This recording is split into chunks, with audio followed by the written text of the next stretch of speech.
Right, just to make everything clear, I've never been abused. Good, really good upbringing with two really good parents. But what I'm seeing more and more are grooming gangs. I'm from Yorkshire. Now, a few years back, my granddaughter, 12-year-old, last day of school before the summer holidays, walking home from school, was targeted by, dare I say, some Muslims in a white car.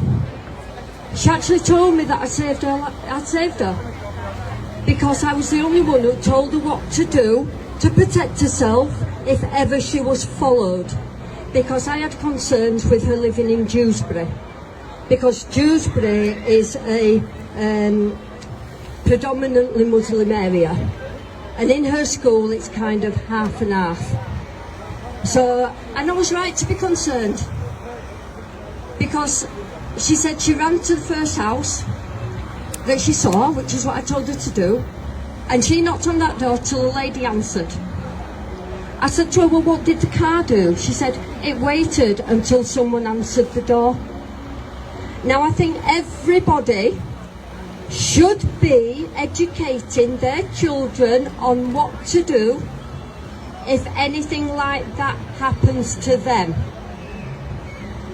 Go to the first house that they think there's someone in and knock on that door and keep knocking till someone answers, because even if there's nobody in that house, someone will see that child frantically knocking on a door and they'll notice a car maybe sat there waiting like a predator. So that's one thing. Another thing that concerns me is this new sexual legislation that's come in schools.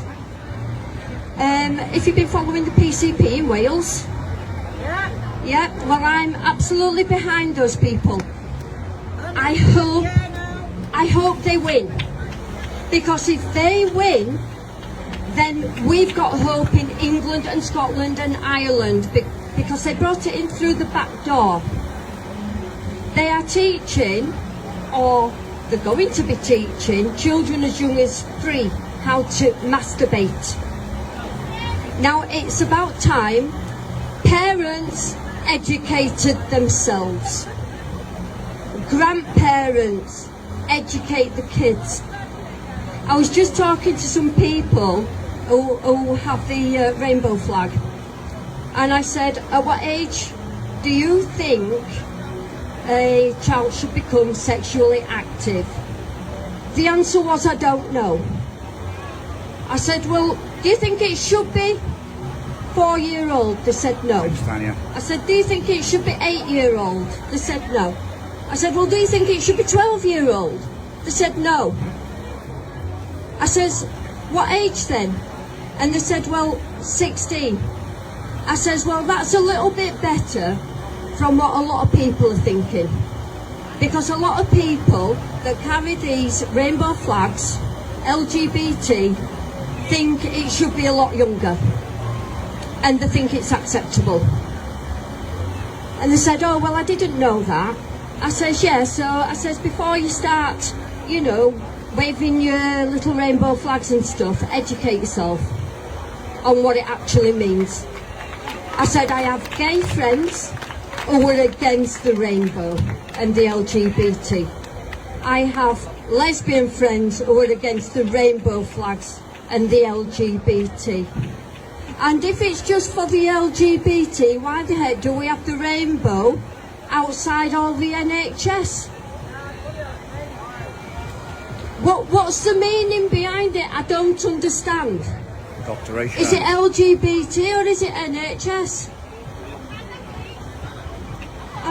You know. But anyway, that's all I needed to say.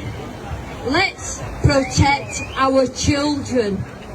Let's educate everyone far and wide, because those little acorn seeds grow into mighty oak trees. Thank you.